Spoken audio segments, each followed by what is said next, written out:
Right now we're talking about huge pike through the ice. Jumbos, man. Smashing big perch.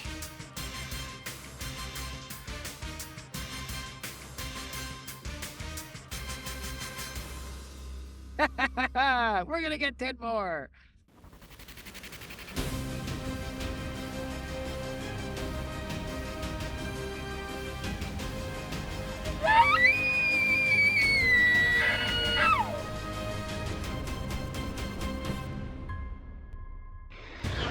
Argo How to Hunt is brought to you by Argo XTV. Go anywhere. And these fine sponsors.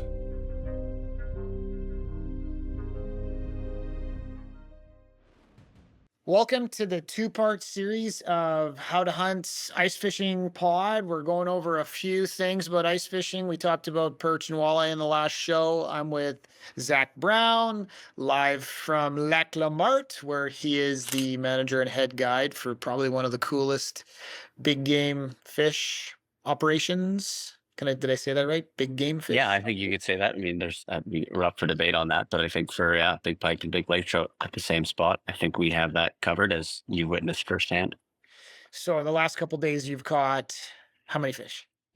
Well, we didn't yesterday. We caught a handful. Yesterday morning, went out and caught a handful of trout over 20 pounds. I don't think anything hit the 30-pound mark, but we're pretty spoiled right now. They're all stacked up, so the guys are going out there. One guy got 5 trout over 40 inches or bigger, nothing over 42, I think. But yeah, just phenomenal fishing. We're very spoiled. Yeah, mega monsters. But right now we're talking about huge pike through the ice. It's a really fun thing to do. Zach loves to sleep over on the ice. I've done it a few times with you, Zach, where we've had we've slept over on the ice and really targeted giant pike. And I think there's some key things that we're going to teach you in this next pod on how to do that, how to catch monster pike through the ice. So Zach is no stranger to monster pike and catching monster pike through the ice or in the open water, but we are going to focus on catching huge pike. And we're going to go to that footage right now with myself and Zach, and we're going to show you some monster pike through the ice. There's huge pike in this lake. Zach can catch monster pike. He invited Gunther and I. We've never caught humongous pike. This lake is awesome. I mean, it's a secluded lake in northern Alberta, sometimes southern Alberta. There's a lot of big fish here. We've caught some big ones. We got this whole area mapped out. We know exactly where they're coming and going.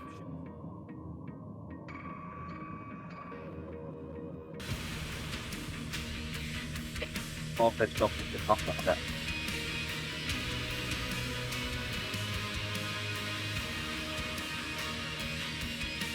nice fish there. Oh my good God. Zach, what is that?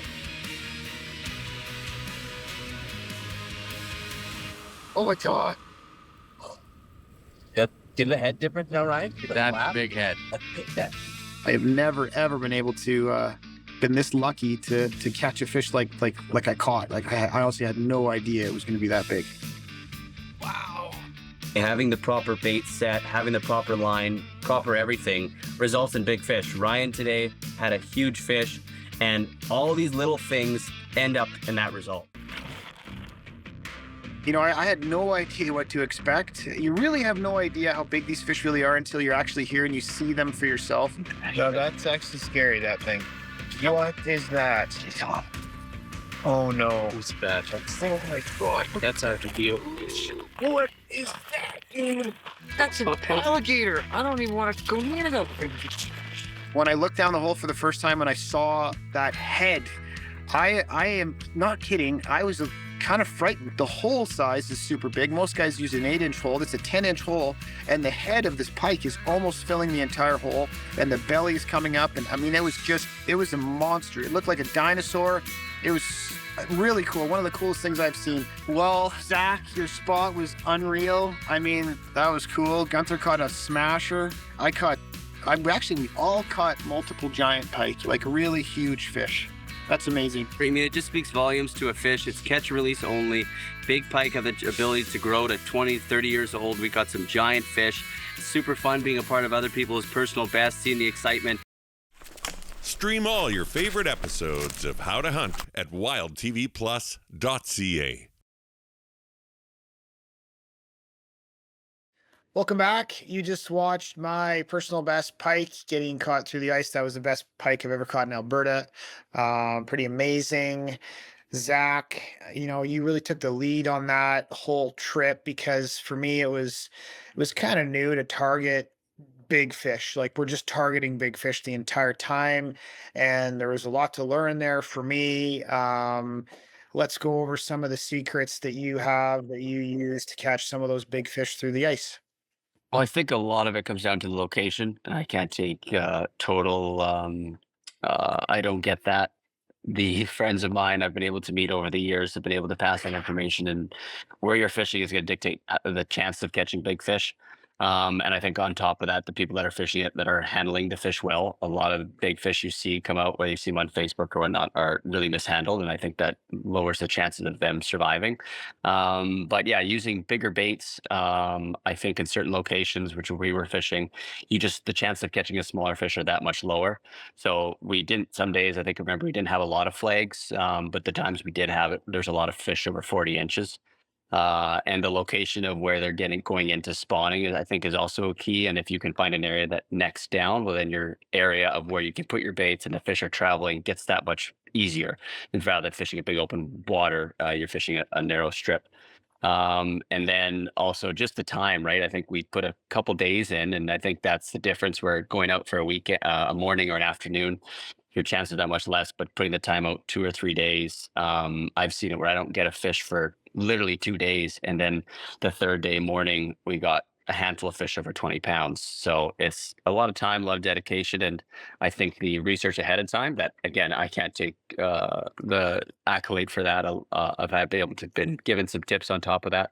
But yeah, it's a lot of fun, especially seeing your excitement when you got your PB. I think you were losing it pretty well.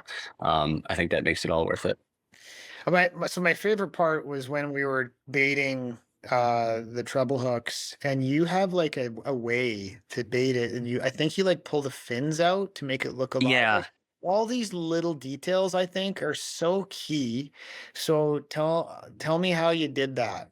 Yeah, so I think people play with herring. I've seen people play with mackerel, Cisco's. I found scad to work. I've actually caught some nice walleye on scad while ice fishing for pike with this, but taking the fins out, making sure there's no ice on the bait, on the eyes specifically.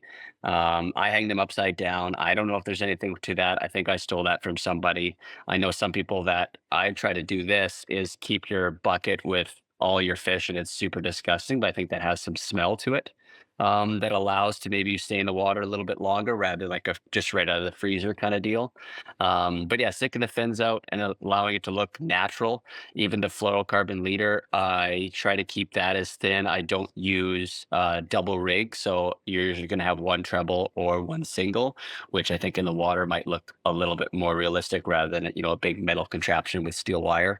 I think especially high pressure areas, it could be the difference maker of whether you catch a big fish or not. Right, and then on the top of the ice, you've got, your system for like reeling them in, and so you've got 2 or 3 different like tip ups you can buy. Yep. So in your opinion, like, what do you think? Mm.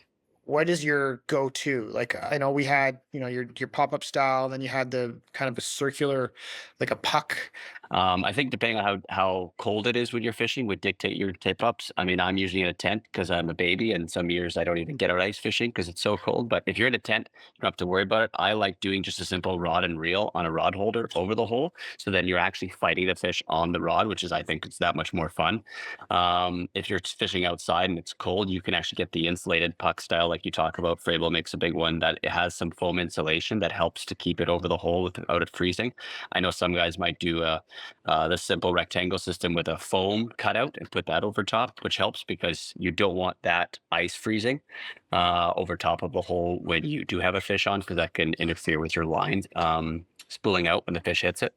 But it really comes down to the situation. I like doing the rod and reel system just because it's a little bit more real when you can reel down and set that hook. I think that duplicates your open water fishing into now ice fishing. Well, hopefully that's a lot of tips on how to catch big pike through the ice. You saw us catch a few big pike through the ice, and special thanks to Zach for all that information.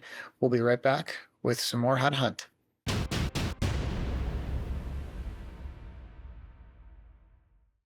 We fished for perch. We ice fished for perch. We ice fished for walleye. We're back after jumbo perch. It's been about 3 weeks. The water's warmed up. We're on the right side of the lake, on the south side of the lake. We just caught a nice fish. I don't know, maybe 11 inches, but there's like 14, 15-inch perch in here, so hopefully we can catch a hammer. We're gonna try to bring you some giant perch, so stay tuned, hang on. It's gonna be fun. I should have brought my ice skates. Let's go perch fishing. Look at the mouth on this fish. Like, it's been a golf ball inside of it. Just awesome. I guess we just got here. We're kind of hunting perch right now, and this isn't the biggest perch that are here. That's just a nice version, maybe 11 inches. So just a nice big fat perch. I'm not sure what to do. I think I'm gonna let it go. Just kind of, that's what I did. That's that toad. That's not like the one we caught before though. Just pulled up another perch. It's a long one. Measure it just for fun. That's just an awesome fish. Super long perch. That perch is pretty long. I bet you that's 13 inches. Look at the color of the fins. Just really nice. What are we at? 12 maybe? Off by a bit? Yeah, 12. Well, here you go. That's what 12 looks like. Pretty nice fish. She goes.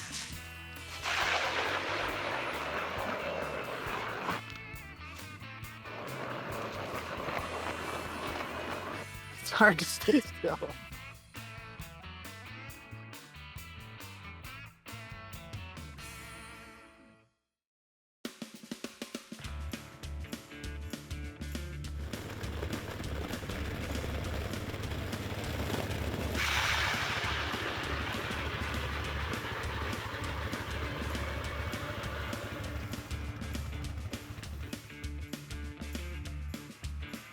Okay, we just got into another little spot. We caught 3 perch over there into like just basically a different area on the lake, and then now we're just hunting again. So we grabbed the Argo quad, and Bryce was on the auger, the Argo quad and the auger, and we just punched 10 holes just right kind of across the lake here. And this is one of my favorite spots for perch where we are right now. We're still trying, but we're getting into the evening.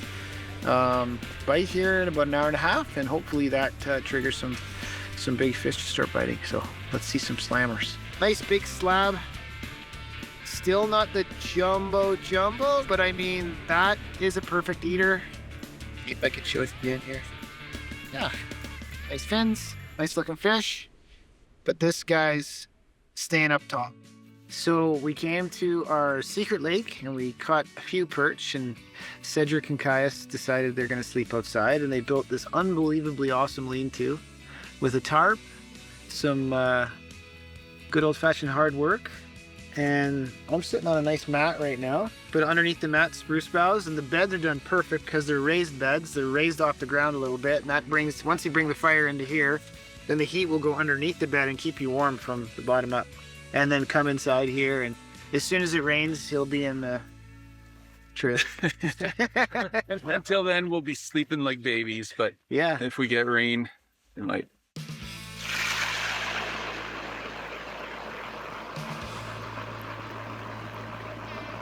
Okay, we just popped our holes in. We tried a different spot first thing this morning and got totally skunked. What we actually needed was Daryl Legg to show up through the trees magically. He's here now. We put some new holes in, and as soon as I dropped my hook down, I got a hit. So that's a good sign. A little fishy. Pretty, isn't it? Oh, the big one did. The third. There you go. Oh, it's old. Look at it. Smoker of a perch. God, that's a perch. What a tank. Wow. Awesome. That's 13 for sure. Did he hit the ice? Did he take off? Oh, yeah. Ooh, there's the pike. Oh, no, don't eat it, don't eat it. It's like the worst. having these pike eat the hooks. Laura and Daryl just hit a nice double header. Daryl's got a slammer. Laura's got a slammer too. Check it out. Oh yeah, that's a big friggin' perch. Woo-hoo-hoo. Look at that female. Only took about a day to get this one. Let's see what you got, dude. Oh, you got a big female too? Oh yeah, that's better than 12. Daryl with double header. Daryl and Laura smashing big perch. All right.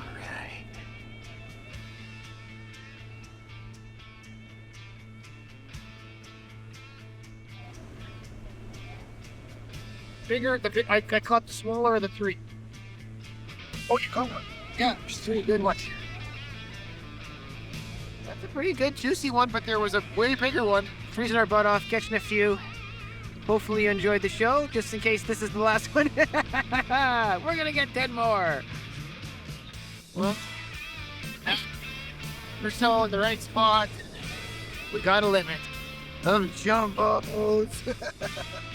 Jumbos, man. Well, we came, we conquered, we caught a bunch of slabs. We just about have a bucket now. Thanks to Daryl for bringing the good luck.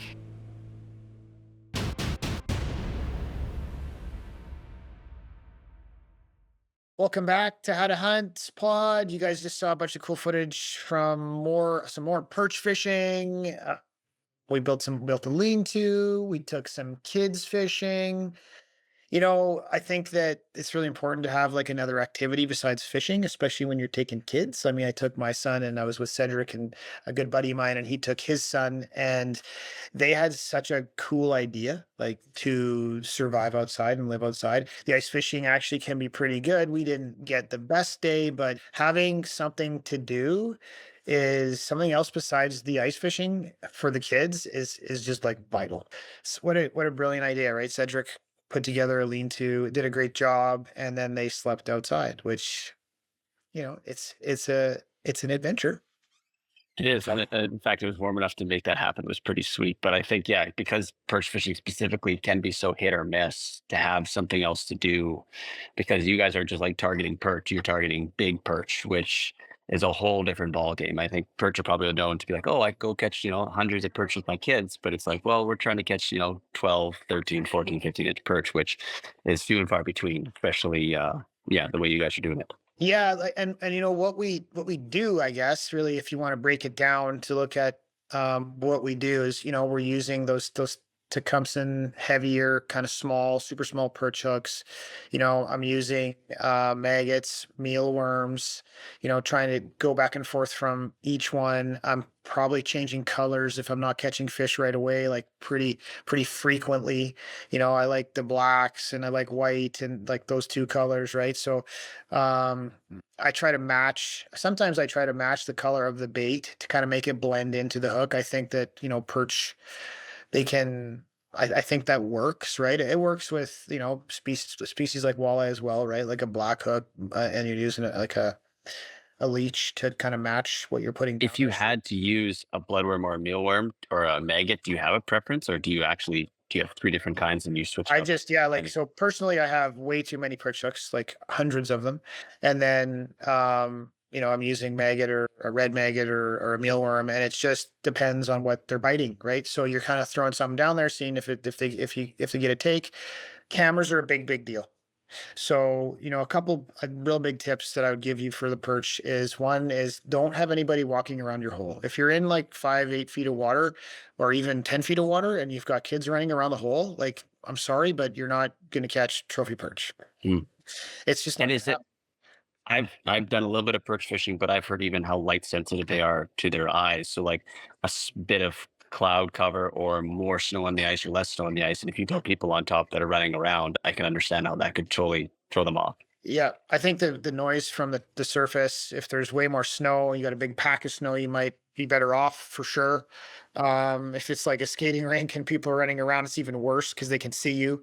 So I would say that if you're going to target big perch, you got to take it pretty seriously and try to get your hole away from all of the noise. That's a big deal. And then having a lot of different colors to be able to like drop down different colors to see what colors fish are reacting to. And then the biggest piece for catching those jumbos is being able to understand like, like a fin flare, or a gill flare, or just something that you can see that gets that perch excited, that back dorsal fin pops up, right? There's like sort of like an aggressive like reaction to when they see your bait. That's when you can start playing with the camera to watch to see and to kind of coax a fish into biting. So the cameras are key. They're key. So I've heard some people say that, just quickly, I've heard people say that cameras can spook off fish. You're saying that cameras would be helpful, and which I understand, to see how they react. You don't think that you've caught more fish without, like, it's that much more? I think the cameras are vital. Yeah, I really Okay. do for big Okay. perch. You got to see what their mood is, right? Now, if you put your camera down and a perch, every time you put your hook down, comes by at a missile and smokes it and eats it, well, you don't really need the camera, and it will still work anyway because they're very, very aggressive. So, anyway, I think that's about all the time we have for this show. Hopefully, you learned a little bit more about perch. Hopefully, you learned a little bit more about pike. Thank you for watching How to Hunt. Stay tuned for the next episode. Argo How to Hunt is brought to you by Argo XTV. Go anywhere. And these fine sponsors.